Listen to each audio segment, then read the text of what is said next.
recording. Is it recording? It's recording. Okay. So this is the garden right along the sidewalk on the entrance to the back door. And I'm here today with Carol Hillis, and we're looking at this little garden along the sidewalk. This is a pot that has sorrel in it, and there's a big aloe vera plant back there that's going to get in the ground because look at all the babies in there. Which is the sorrel? Is this it? Yeah. I brought that out of the greenhouse. Okay. And this one's another one. This is a 4-year-old sorrel plant. Now tell me about sorrel. What's it taste like? It's very lemony. It's an astringent. Right. I think I tasted it the other day. It was really good. Yeah. And it's very, very good for you. And it's a wonderful, hardy, perennial vegetable. So it comes up again and again without which work. Good. Yes. And this is another perennial vegetable that is unique that I haven't seen anywhere else. It's called sea kale. Oh yeah. So it's a perennial kale, and it'll get into as big as like a bush. Mm-hmm. And once it gets established, it's only the second year. So I was really happy to see it made it through the winter. Mm-hmm. And hopefully it'll spread. And they said, people who've grown it before say that it'll multiply as it lays over. Mm-hmm. It'll start new sprouts. Good. And these little guys are mache, M-A-C-H-E. It They're looks kind of called- like a listen, doesn't it? Yeah, it has a flower like a listen. Yeah.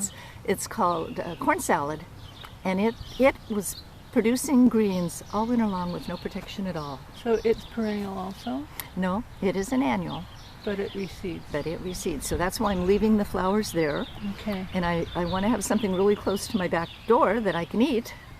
So this whole bed right here is both functional and beautiful with the So flowers in it and the Fast, herbs. desperate lunch.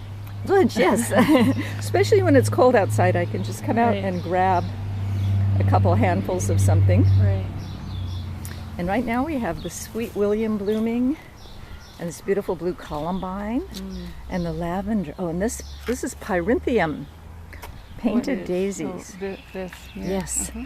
this is what they make. They dry the flowers and the leaves of the herb, and use it as a natural insecticide. Oh really? You can buy Pyrinthium powder in the organic sections of the Good to know. catalogs. Now, the other day you said that all the daisy-like flowers are pollinators. What does that actually mean? That's a good question.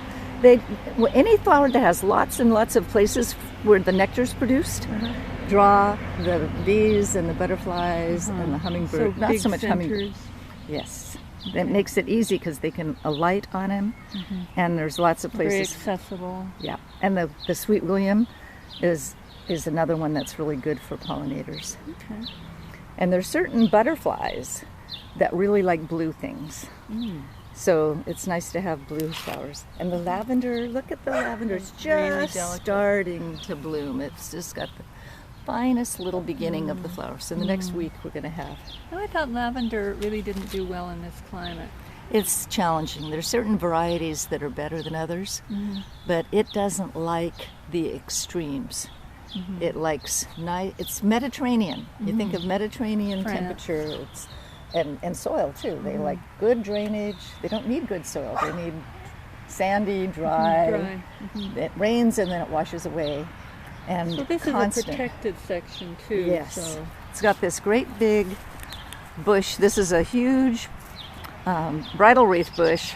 It's probably 100 years old. You don't ever see them that big anymore. Oops. I wish I had a picture of it in bloom because it was just glorious. But it blocks the hot south light, but also gives it protection from the wind. And the sidewalk actually gives it a little more heat in the winter because if the sun comes out, it keeps the ground from freezing as quickly as it would if it were just dry soil. And of course I keep it really well mulched too. And I've got 3 little bonsais in there that I'm hoping will make it. One's getting like not happy, so I'm not sure. But I probably need to prune the roots of it because it might be getting root bound. And this bed